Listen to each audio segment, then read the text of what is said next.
Well, hello goddesses, hope you're all well. I've got a post for you today about some of the things that I've been sent for review, which I hope you'll find interesting. Some of them will be on the blog very soon, some of them will take a little bit longer and you'll understand why.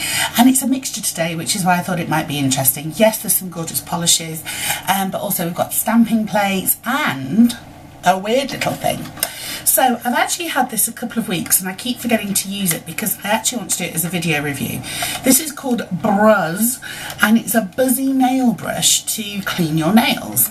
Now I do tend to attract muck like you wouldn't believe. I don't know if you can see here on my gorgeous Cinderella hand, there's already muck gathering in that nail. It loves me, it just gravitates towards me, so I was actually quite interested to try this. Also, baby Crumpet gets very dirty nails. I don't know where she's been, I prefer not to ask, and I knew that she would like using it too, apart from the fact that it's not pink. So I will be using this very, very soon. I just need to work out how to actually configure the camera next to the sink and all that hoopla, and then it'll be done. So that's that one. Right, first thing that you're going to see on the blog, review-wise, is the polish bar. Janice from the polish bar is lovely. She's the indie maker I've reviewed for the longest.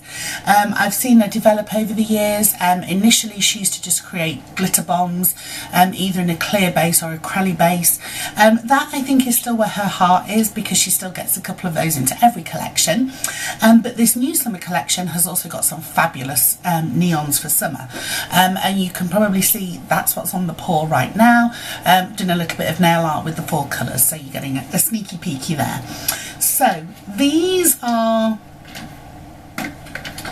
the 4 hollows from the collection.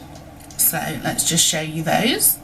And they're all lovely. They're all named after oceans. This one is Maldives. This one is Seychelles. I think it should be Kermit, but never mind. This one is Lanikai. That's my favourite. Pure hot pink hollow. That's where it's at for me. And then this lovely violet one is Bora Bora. So they're really nice. I've swatched them all already this morning, and actually unusually for hollows they go on in 2 coats. They're relatively thick. I know some of you don't like doing 3 thin coats, although for me that's what gets the best coverage. So you'll really appreciate that with those 2 coats will get you done. There's also 3 Crellies in the collection. Now this is where being an overseas blogger is a little bit difficult because the time they spend in transit, this is what starts to happen to the bottle. Okay, so I've now got to swatch that this afternoon, and as you can see all the glitter is in one place, so I've got to do some extensive shaking and finagling to get that ready to be put on the nail evenly, because otherwise I'm going to have 3 whitish Crelly nails and then 2 that are just jammed with glitter. That one, by the way, was called Hanalei Bay. The other one, which is a glitter bomb, is Cape Cod. Again, that's gorgeous. Not quite as much glitter trouble for me in that one, but there is still one space where it has congregated. And then this one's done better because it's a very fine glitter, so this has stayed suspended better on the journey. Waikiki. So looking forward to doing that as well. Also, because of the type of polishes they are, I'm going to be stamping over all 3 of those as well, which then takes us to my Born Pretty package. Also reviewed for Born Pretty for quite a while. If I'm honest, with mixed success. Some of the stuff they sell is just not my bag. I very occasionally use rhinestones. I hate these manis where you'll see a nail with like a great big bow on the finger. Just absolutely not me. I have had some great products from them though, like my dotting tools that I use. These originally came from Born Pretty and they are my favourite set of dotting tools, so that was a win. But since they branched out into stamping plates, that's given me much more options. So I have got 2 sets of stamping plates from them to review. And I'm hoping you're going to be able to see these clearly. So first of all, this is plate BPL 024 with lots and lots of flower manis on it. Then we've got BPL 023. This is principally a food one, so we've got lollipops on here, teacups, a little bit of fruit, coffee, all sorts. Probably won't get a massive use out of that, but in a week, it's food week on the Digital Dozen. Then we have BPL 022. This for me is quite a random plate. I probably only use a couple of manis from it, like the clockwork one at the bottom. So this is quite a geeky, industrial, transporty one. Oh, I'm going to sneeze any minute. Right, the pack then also had BPL 021 in it. This has got lots of silhouettes of people on it. Again, this isn't my kind of mani usually, but it does look lovely when other people do them, so hey, we'll give that a go. And then this cute little animal one, which is BPL 025. I can see lots of uses for that one, and I'm sure Boo Boo will be running to steal that one from me. Also, they come with these awesome little packets to put your stamping plate in. As you saw in the last video, not a fan of boxes. Won't surprise you, I'm not a fan of stamping, not a fan of stamping sleeves either. These will be going straight in the bin for me, but I know lots of you love this sort of stuff. All my Moyo plates that I buy, the first thing I do is take them straight out of the sleeve, because for me the sleeves are just annoying, and also it takes up more room in my storage holder. So although they are beautifully designed, I won't be keeping those. And then the other ones that I got were round plates. Again, beautiful sleeves, really, really pretty. So this one is BP 74. I've already picked this one out because I think it'll go really well over the polish bar polishes, and that's primarily a butterfly and garden plate. I've then got BP 75, which is lots of feathers. So I always like feathers. They always look great in a mani. Then we've got an I Love You plate. This is BP 71. Again, not necessarily my kind of thing, but it was part of the set. So that's that one. This one I adore, BP 73. Lots and lots and lots of roses patterns. I'm kind of obsessed with roses on manis. I think they just always look fabulous. And then the final one is BP 72. I think this is supposed to be like a fairy tale thing, with the castle and the prince rescuing the princess and all that shit. Again, not my kind of thing, but it was part of the set. And then the final thing that I got from Born Pretty was they did a package of 3 stampers. So I thought I might try and get these compared for you at some point. This one is identical to the one that I currently use, which is just the normal squishy. My one, which I've had for some time, is starting to not pick up images, and I don't know whether it's just reached the end of its long life, or whether it's some of the plates that I've been using. So I thought I might as well replace that one. I've then got the rectangular version, and that's mainly because sometimes when I use this one to stamp in white, you can't see it, and so it's a bit of a luck thing as to where it gets placed on the nail.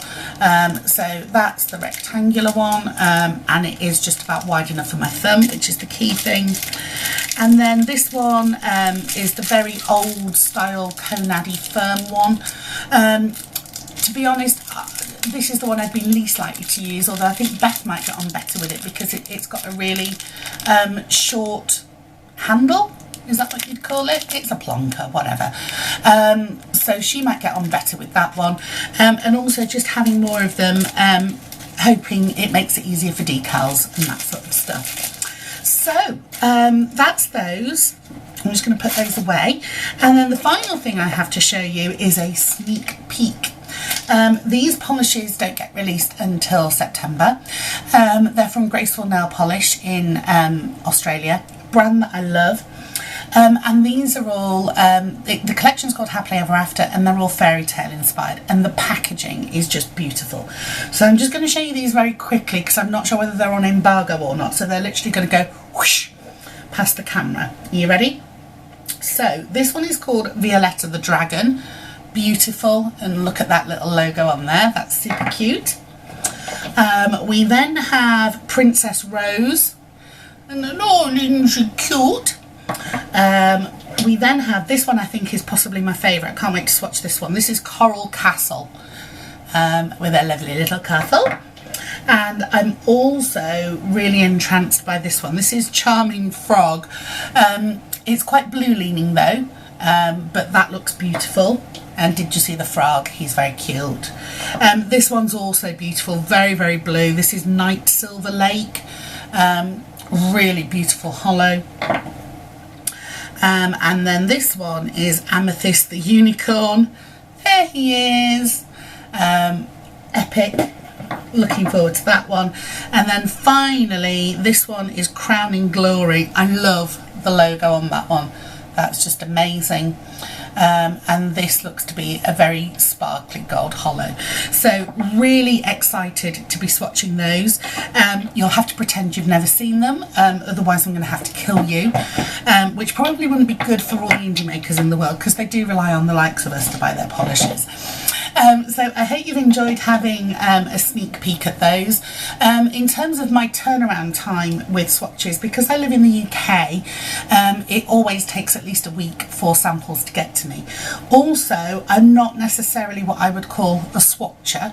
I didn't get into having a blog just to post photos of plain nail polishes. It's the nail art where I live. So I'm not quite as quick at the turnaround.